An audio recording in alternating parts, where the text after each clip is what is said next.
Mesdames et messieurs, bonjour, je suis ravi de vous retrouver pour le grand retour de notre magazine consacré à l'actualité des matières premières agricoles, le mini-mag de la lettre de l'acheteur, le bimensuel donc dédié au monde agricole, aux matières premières agricoles. Au programme de cette semaine, nous verrons, comme vous avez l'habitude, un premier aperçu de l'actualité qui a fait bouger les marchés ces derniers jours. Puis nous retrouverons en duplex Mathieu Driol, Mathieu qui est analyste senior chez Day by Day et qui avec une approche graphique, nous expliquera à quoi s'attendre concernant notamment les mouvements du cacao et du blé. Et puis, pour une grande première, nous recevrons sur le plateau de TV Finance Caroline Bournand. Caroline, qui est analyste matières premières chez Argus Media, anciennement Agritel, et avec laquelle nous reviendrons sur les récentes évolutions du pétrole, ses perspectives pour l'exercice 2024, mais également, nous aurons un aperçu de ce que peut bien être actuellement le marché du gaz. Voilà donc pour le programme de notre mini-mag. Je vous rappelle à toute fin utile qu'après le mini-mag, nous rouvrirons une page politique, cette fois-ci de notre live, avec notre invité Jacques Miard, avec lequel nous reviendrons notamment sur la future composition du gouvernement Michel Barnier et de la stratégie adoptée par les deux mastodontes des Républicains. Mais avant donc, faisons un tour de l'actualité récente, de l'actualité des matières premières. Et dans son dernier rapport, AgRural anticipe que la superficie du soja pour la saison 2024-2025 au Brésil augmentera de 0,9% pour atteindre 46,4 millions d'hectares. Or, si cela se confirme, il s'agirait de la plus faible augmentation depuis près de 20 ans. La dernière fois que la superficie de soja s'est contractée au Brésil, c'était pendant la saison 2006-2007. La superficie s'était alors contractée cette année-là en raison des prix bas et d'une infestation généralisée d'une nouvelle maladie, la rouille asiatique. Toujours est-il que dans le détail, AgRural estime la production de soja au Brésil pour la saison 2024-2025 à 168 millions de tonnes, ce qui représenterait une augmentation de 14% par rapport à la récolte 2023-2024, récolte que les analystes, les producteurs, les agriculteurs ont eux-mêmes qualifiée de problématique. Mais je vous rappelle que les effets de base sont défavorables puisque la récolte dans le Mato Grosso, toujours pour cette saison 2023-2024, a souffert de conditions météorologiques particulièrement délicates, tandis que dans le Rio Grande, la région avait été inondée par des pluies historiques. Au Kenya, le pays a fait des progrès notables dans le secteur agricole, en particulier dans la culture de la noix de macadamia, ce qui a consolidé la position du pays en tant qu'exportateur de premier rang dans la région. Ces progrès interviennent malgré les divers défis réglementaires et commerciaux qui ont historiquement affecté le secteur. Ceci étant, pour la saison 2023, le Kenya a produit environ 45 000 tonnes de noix de macadamia contre seulement 11 000 tonnes 10 ans plus tôt, une croissance due au nombre croissant d'agriculteurs cultivant des arbres de macadamia et à l'expansion des installations de transformation qui répondent aux normes internationales. La demande mondiale croissante de noix de macadamia, en particulier sur des marchés comme la Chine, les États-Unis et l'Europe, a également alimenté, vous vous en doutez, cette croissance. Enfin, les prix du blé ukrainien, tant sur le marché intérieur qu'à l'exportation, devraient augmenter dans les semaines à venir en raison de stocks de blé bien plus faibles, selon le Conseil agraire ukrainien, un important groupe de producteurs et d'analystes agricoles. L'UAC, donc ce fameux groupe, a déclaré dans un communiqué que les stocks de blé totalisaient plus de 18,7 millions de tonnes au 1er septembre, bien moins que la moyenne qui était de 20 millions de tonnes des saisons précédentes. Il a par ailleurs précisé qu'au cours de la deuxième quinzaine de septembre, le prix du blé meunier pourrait atteindre jusqu'à 205 $ la tonne, contre 190 à 200 $ actuellement. Dans son rapport, le cabinet a déclaré que dans un contexte d'offres restreintes, les prix du blé pourraient continuer à augmenter. Je vous rappelle que malgré le mauvais temps et les difficultés économiques causées par l'invasion russe, la récolte de blé de l'Ukraine a été d'environ 22 millions de tonnes en 2024, soit le même niveau qu'en 2023, mais des stocks élevés ont permis des exportations importantes lors de cette saison-là. On va marquer une toute première pause dans cette édition du mini-mag de la lettre de l'acheteur et juste après, nous retrouvons Mathieu Driol et son analyse de deux commodities. À tout de suite sur TV Finance.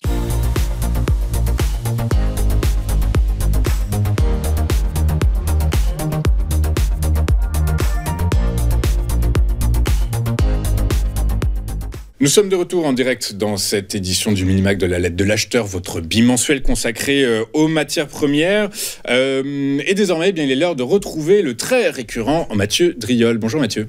Bonjour Louis-Antoine. Et c'est avec plaisir que cette récurrence vous est offerte. Mathieu Driol, vous êtes donc analyste senior chez Debaïdé avec nous pour commenter les graphiques, l'analyse graphique de deux matières premières. On va commencer par le cacao qui est enfermé dans une phase baissière, mais les cours semblent retrouver un peu d'allant ces derniers temps sur fond de baisse de la production en Côte d'Ivoire. Est-ce que ce sont les prémices que l'on peut observer actuellement d'un début de tendance de reprise haussière, Mathieu ?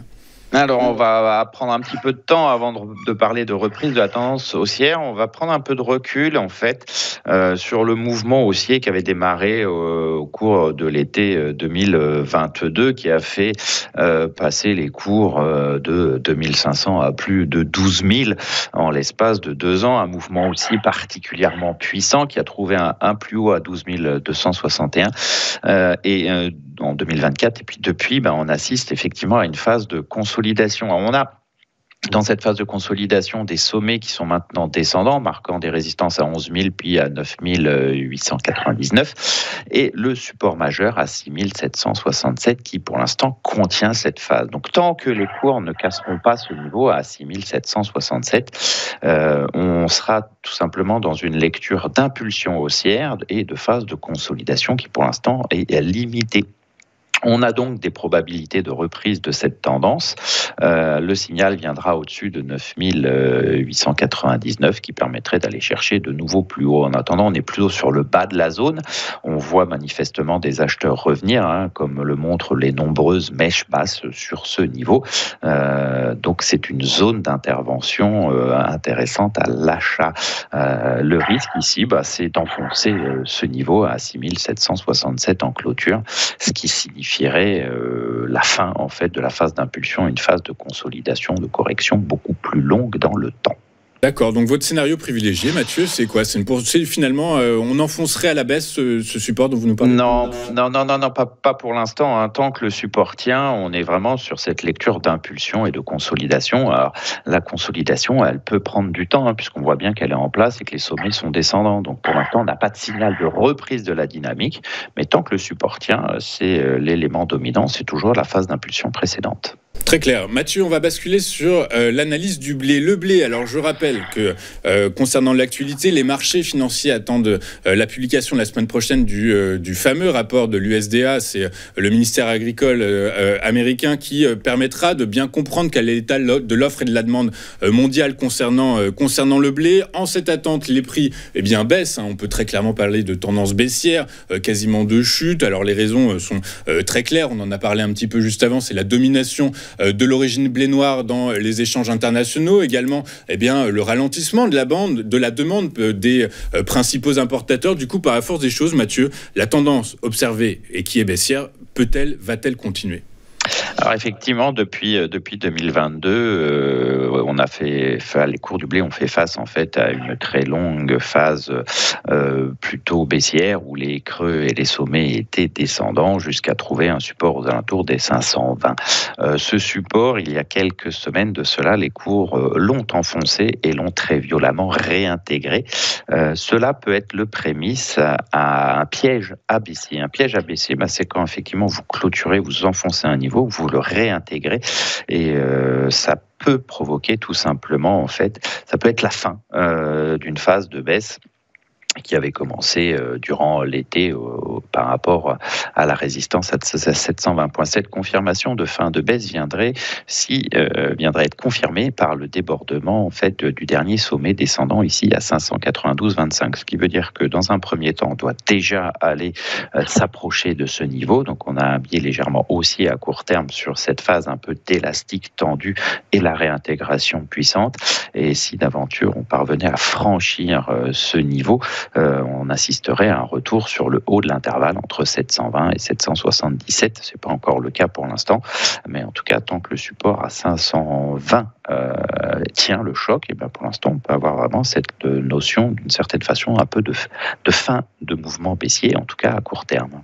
Écoutez, merci beaucoup pour ces informations. Donc, fin de mouvement de baissier sur le blé, sur le cacao. Vous nous dites, la latéralisation, la consolidation peut se poursuivre. Donc, pour l'instant, pas de panique, pas de signaux clairs à la baisse. Donc, soyons confiants. Merci beaucoup, Mathieu Driol, d'avoir été avec nous ce matin. Mathieu Driol, vous êtes analyste senior chez Day by Day, avec nous très régulièrement, que ce soit dans le live ou dans le Minimac, pour nous livrer vos analyses techniques sur différents actifs que vous choisissez pour nous. Merci beaucoup. Je vous souhaite une excellente journée, un très bon week-end, Mathieu. Je vous donne rendez-vous très bientôt.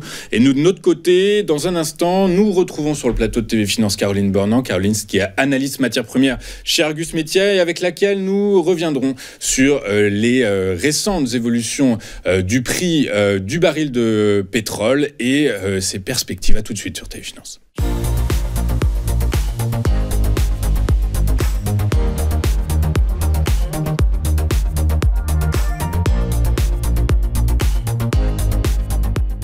Nous sommes de retour en direct dans le retour du Minimac de la lettre de l'acheteur, le bimensuel consacré, dédié aux matières premières agricoles, mais également matières premières, je dirais, fossiles, puisque aujourd'hui, nous avons le plaisir de recevoir sur le plateau de TV Finance Caroline Bornand. Caroline, qui est analyste matières premières chez Argus Media. Bonjour Caroline. Bonjour. Merci de me recevoir. Je vous en prie, avec plaisir. Merci d'avoir accepté notre invitation, Caroline.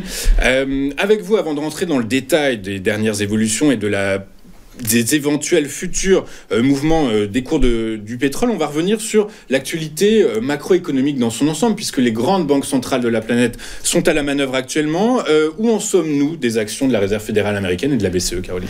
Alors, en effet, il y a pas mal d'actualités, notamment avec la BCE hier. Alors déjà, pour faire une petite rétrospective assez rapide sur l'euro-dollar, donc la parité euro-dollar est restée relativement stable, sur tout 2024, puisque elle a évolué entre une fourchette de 1,06, 1,08 jusqu'au mois d'août, où au mois d'août, on a eu en effet un bond de l'indice euro-dollar, puisqu'on est monté sur des niveaux de 1,118, qui était le plus haut niveau qu'on ait vécu depuis un an, qui a été causé par la chute du dollar indice. Donc le dollar indice, le dollar face un panier de devises qui a été donc il y a une forte chute en ce début du mois d'août, puisqu'il y a eu d'une part des chiffres macroéconomiques aux US assez mauvais, et d'autre part l'anticipation des marchés en effet de la baisse de taux attendue pour le mois de septembre de la part de la Fed. La semaine prochaine, exactement, le 18. Donc maintenant, en effet, comme vous avez évoqué, on est, on va dire, focus sur ces politiques monétaires des banques centrales qui vont avoir un effet direct sur cette parité. On a eu hier la BCE qui a annoncé cette baisse de taux directeur de 25 points de base. Donc on est aujourd'hui sur un taux de dépôt de 3,5%. C'était la deuxième baisse de l'année en 2024, puisque la BCE a commencé avant la Fed au mois de juin avec une première baisse de 25 points de base. Cette baisse de taux était, on va dire, largement anticipée par les marchés. De la même manière que pour la Fed, ça va être largement anticipé. Alors, toute la question pour la Fed la semaine prochaine, ça va être 25 ou 50 points de base. Donc, les paris changent tous les jours là-dessus. Donc, on ne va pas forcément commenter les paris, mais en tout cas, très clairement, la baisse de taux est acquise. Et maintenant, on va dire que la marge de manœuvre est large pour la Fed, pour Jérôme Powell. Donc, ces deux baisses de taux vont bien sûr finalement se compenser sur l'euro-dollar. Donc, toute la question aujourd'hui est comment cette parité va évoluer sur les prochains mois. Donc on a eu cette baisse maintenant de la BCE qui a été un petit peu obligée de commencer sa baisse plus tôt, étant donné que l'économie européenne avait ce besoin de relance beaucoup plus urgent, on va dire, que n'avaient les États-Unis, qui s'est montré beaucoup plus résilient dans cette conséquence de taux très élevés, les plus hauts depuis 20 ans et pendant assez longtemps, et pendant très longtemps. Donc maintenant, la question, en effet, ça va être pour la semaine prochaine, le 18, 25 ou 50 points de base. Et par la suite, est-ce qu'il va y en avoir d'autres? Puisque pour la Fed, alors il y aura encore 2 réunions de Fed, donc au mois de novembre et au mois de décembre. Il n'y en a pas. 2024. Voilà, il n'y en a pas au mois d'octobre pour la Fed. Et bien sûr, tout est possible. Alors on sait que maintenant, les banques centrales agissent vraiment un peu au jour le jour avec les chiffres macroéconomiques d'inflation notamment. La data dépendance, justement. Exactement. Donc on n'a plus de ce qu'on appelait la forward guidance qui était d'annoncer sur plusieurs mois ce qu'ils allaient faire. Maintenant, c'est un petit peu la surprise du jour avec les chiffres inflation. Notamment, on a eu le chiffre inflation des États-Unis avant-hier, qui était à 2,5% sur le CPI. Donc on se rapproche de cette target des 2%. Et donc ces banques centrales vont continuer très clairement ce cycle de baisse de taux pour revenir sur des taux, on va dire, un petit peu plus normaux. Exactement. La fête, donc c'est la semaine prochaine, 18 septembre. Toute la question est de savoir, comme vous nous l'avez dit, 25 ou 50 points de base. Tout dépendra de sa lecture, en réalité, de l'économie américaine. 25 points de base, c'est plutôt pour dire la Fed a fait son job. Des taux élevés très longtemps, comme nous l'avez dit, ont permis à l'inflation de revenir dans son lit. Du coup, par la force des choses, 25 points de base semble suffisant, c'est-à-dire que l'économie est toujours résiliente. 50 points de base, ce serait plutôt pour dire, et ça c'est ce que redoutent les marchés, ça voudrait dire que le marché de l'emploi est mal orienté finalement, que par la force des choses, l'économie pourrait en pâtir, et donc il faudrait la relancer plus vite que prévu, et donc une baisse de 50 points de base, on connaît tous les conséquences d'une baisse de taux directeur sur l'économie, pourrait être justement justifiée. Donc c'est à ça que les marchés sont extrêmement attentifs aujourd'hui, et ce qui explique en partie leur léthargie, notamment sur les indices actions. Toujours est-il, pour en revenir à notre sujet, Caroline, vous nous dites que effectivement ces grandes manœuvres ont un impact sur l'évolution du forex, des devises, notamment de la parité euro-dollar. Comment vous nous dites qu'elles ont beaucoup fluctué ces derniers mois, que cette parité a beaucoup fluctué. Quelle est donc, pour en arriver à notre sujet or noir, pétrole, comment elles ont impacté les évolutions du cours du Brent et du WTI? Alors, vous avez raison, en effet, il y a un effet relativement direct, mais qui est vraiment un des éléments à prendre en compte sur l'évolution du pétrole, puisque normalement, la majorité des trades du pétrole se font en dollars. Donc, quand on a une valorisation du dollar, en général, c'est plutôt une pression à la baisse pour le prix du pétrole, puisque ça devient, on va dire, moins bon marché, donc ça rationne la demande. Donc, normalement, on a cet effet direct, mais on l'a vu, en fait, c'est pas forcément le cas. Là, typiquement, au mois de juin, au mois d'août, comme je vous disais, on a eu cette baisse du dollar, et par ailleurs, on a quand même eu une baisse du pétrole. Donc, vous voyez qu'en fait, c'est un élément, bien sûr, à prendre en compte et qui est, on va dire, du bon sens, mais ça s'inscrit dans un contexte beaucoup plus large, bien sûr. Donc typiquement, là, la corrélation cet été n'a pas marché, mais voilà, on va discuter des éléments justement impactants. Qu'est-ce qui explique justement la baisse de ces dernières semaines, enfin même une baisse assez longue des cours du baril de pétrole? Du coup, vous nous dites que c'est pas la parité euro-dollar. Elle est quoi? Elle est macroéconomique, elle est géopolitique? Alors, elle est, on va dire, globale sur, comme beaucoup de marchés, un équilibre entre l'offre et la demande. Donc, on a perdu en effet à peu près $10 depuis le mois d'août, $15. Alors là, je parle du WTI. Vous savez, on peut parler de les deux principaux indices, c'est Brent et WTI. Bon, là, je vais parler de WTI. Donc, on a eu cette forte chute. Là, on est à peu près à $68 le baril sur le WTI, qui a été, donc, comme je disais, expliqué majoritairement par peut-être un déséquilibre de l'offre et la demande, et surtout des craintes concernant la demande. Donc là, côté demande, chapitre demande, les craintes ont concerné un ralentissement de la croissance de la demande, alors au niveau mondial. D'une part, avec les États-Unis, où on a eu la fin de la transport season, vous savez, qui est donc en période estivale aux États-Unis, la demande augmente, et voilà, donc là, on est sur cette fin. Ça, on va dire, c'est peut-être le chapitre le moins important. Le plus gros des craintes, c'est vraiment sur le ralentissement d'importation chinois, puisque la Chine est le premier importateur mondial de brut. Donc, ils importent à peu près 11 millions de barils jour. Donc, typiquement, sur le début... exactement. Donc, sur le début de l'année, donc de janvier à août, là, cette année 2024, ils ont justement importé 11 millions. Et à comparer à l'année dernière, ils étaient plutôt à 11,4. Donc, un ralentissement alors là, je parle de brut, parce que si on s'intéresse à d'autres produits raffinés, par exemple pour les transports, c'est en hausse. Donc, bien sûr, c'est un exemple parmi d'autres. Mais très clairement, ces craintes concernant concernant les importations chinoises et cette demande globalement mondiale, a été vraiment l'un des facteurs qui a le plus pesé sur les prix.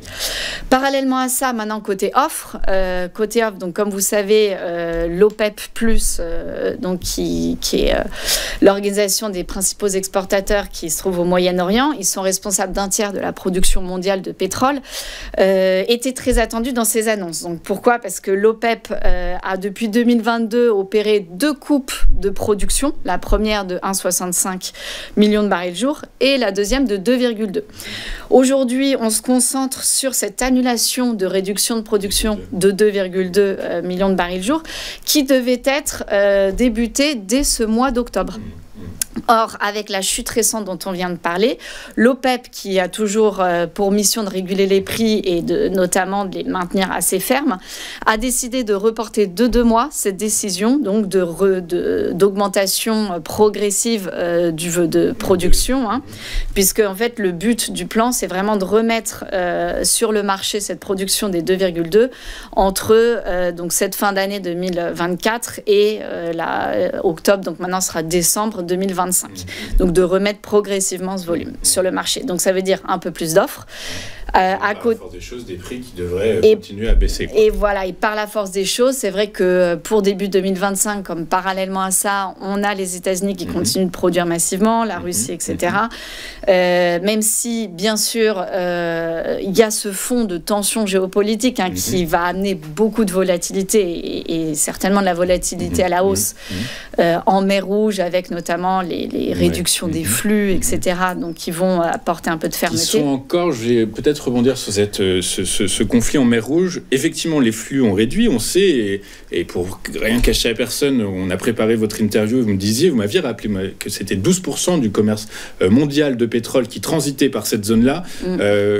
Les flux sont totalement stoppés ou finalement ils ont été redirigés Non, ils ne sont pas totalement stoppés. Ils ont été en revanche détournés, très réduits, puisque si on regarde par exemple sur le Brent, je crois qu'on a moins 45% de flux par rapport à novembre 23. Donc on a vraiment une grosse réduction des flux, bien sûr. Certains cargos doivent faire le grand tour par le cap de Bonne-Espérance, notamment pour l'Europe. Donc bien sûr, ça a été un élément de forte volatilité. On l'a vu sur les derniers mois où vraiment il y a eu les mouvements de hausse ont été souvent expliqués par cette tension en mer Rouge. Mais le fait est qu'aujourd'hui, encore une fois, le marché se concentre vraiment sur cette offre et cette demande. Et les craintes, donc d'un côté de demande, avec cette offre tout courant 2025 qui va très certainement être amenée à évoluer à la hausse. Donc ça veut dire que votre scénario, si vous pouvez éventuellement nous en faire part, pour la fin de l'exercice 2024, c'est plutôt... une poursuite de la baisse, du coup, par la force des choses? Alors là, c'est vrai que la baisse récente a peut-être été un petit peu exagérée avec des effets d'annonce. À la hausse, du coup, peut-être. Alors, cristal, etc. Ouais. Alors, disons que cette baisse a été assez forte et peut-être vraiment accentuée par cet effet d'annonce par le marché qui est un petit peu paniqué.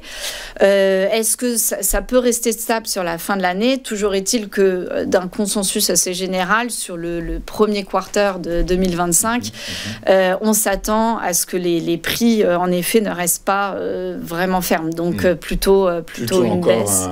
Plutôt une baisse des forecasts. Exactement. Pour le premier quarter, donc T1 2025. Exactement. Caroline, avec vous, on devait voir également les marchés du prix du gaz, mais on est un peu pris par le temps, malheureusement. Je suis désolé. Ce sera l'occasion pour vous de revenir, du coup, par la force des choses. Ça marche, avec plaisir. Il faut que j'arrête.